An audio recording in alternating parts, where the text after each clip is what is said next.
Hello, my name is Tina Kavrikich and I am Northern Stamper. Thank you for joining me today. Today I'm going to be showing you a card. We're going to be creating a card from the mini catalog. And the stamp set and dies we're going to be using is from the Gorgeous Leaves. This is a fantastic set that is new from the mini catalog. And I thought it'd be great for some autumn cards that we're going to be creating. There are some dies that do come with this stamp set. If you want, you can see they fit in. Some of these do fit in and cut out the images that are in the stamp set. That is fantastic. I just love this.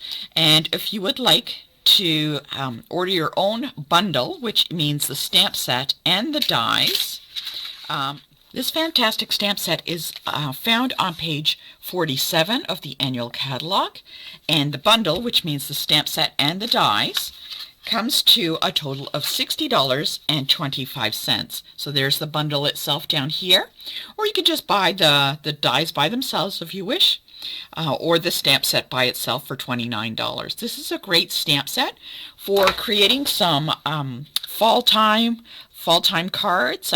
So let's get started, and we're going to be using, I'm going to be showing this week on using some of the items in the stamp set. So let's get started. What you're going to need, first of all, is a piece of basic white. So this is cut 4 inches by 5 1/4.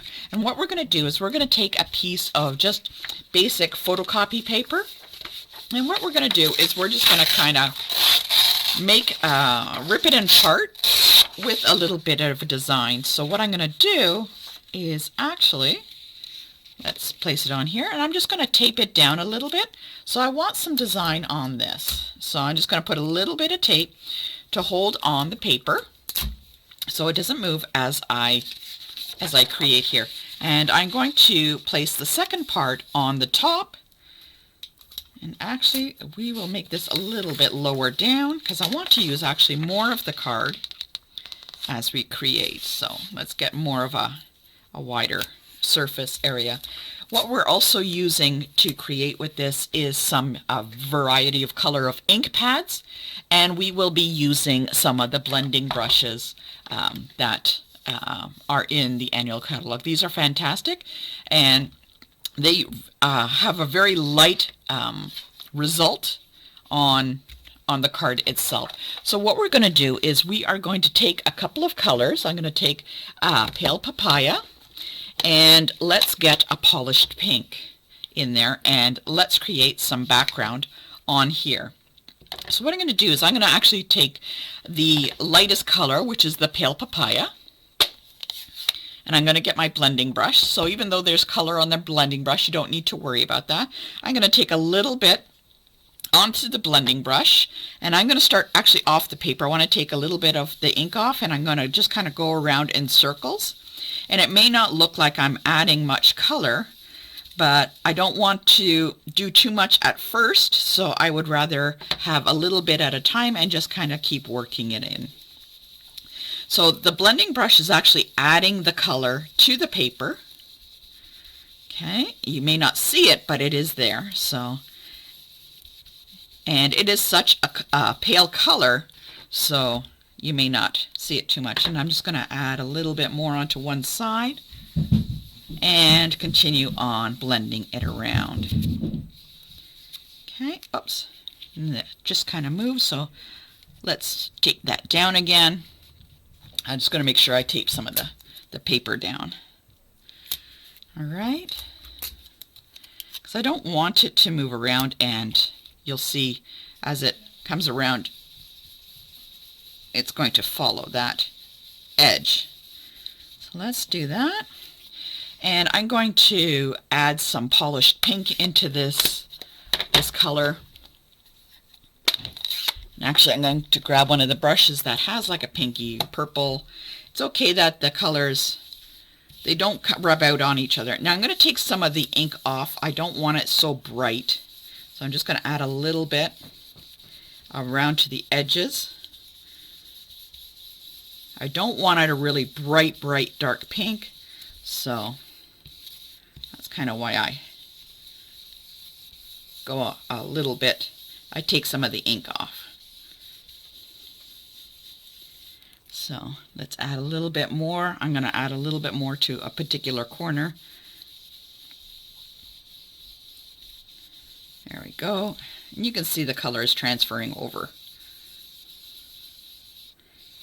Okay. So I got those two in there. Let's peel this off and see how that turned out.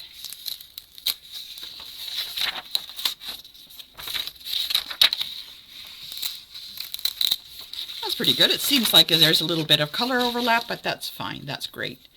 What I'm going to do actually is hold on to these papers.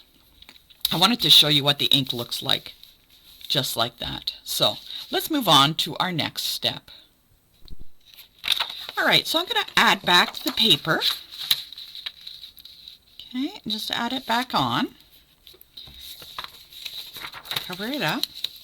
And what I'm going to do now is I'm going to decide whether I want to use either a black or a maybe a brown to stamp some of these images. I think I'm going to go with the Early Espresso.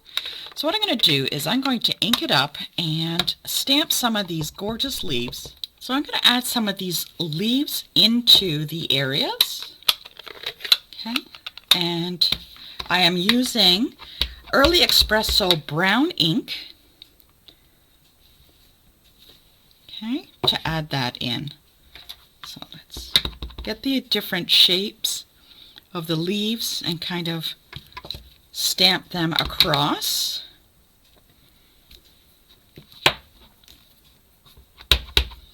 And I'll go a little bit like that. So we're just going to add a little bit of those leaves in. It's really cool how they have the little spots around the edges. It kind of gives that kind of washed look. So let's lift this up and see how that turned out. Oh my gosh, that looks fabulous. All right. Now, what we can do next, let's actually peel this up. I had carefully taped that down.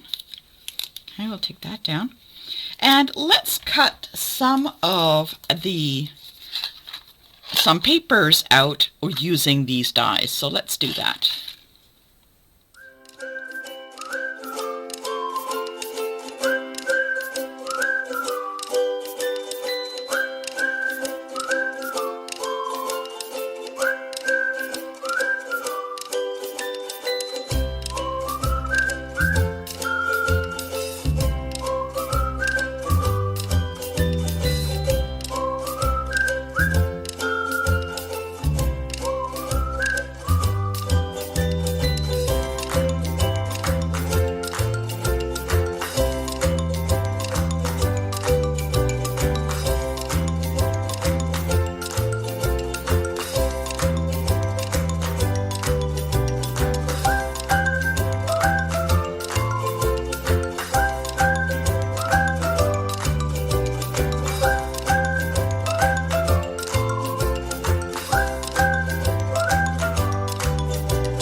So what I'm going to do is I'm going to actually use one of the sentiments just because from After the Storm.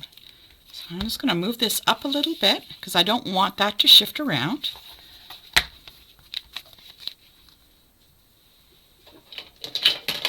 We'll ink it up. Maybe I could find a smaller block.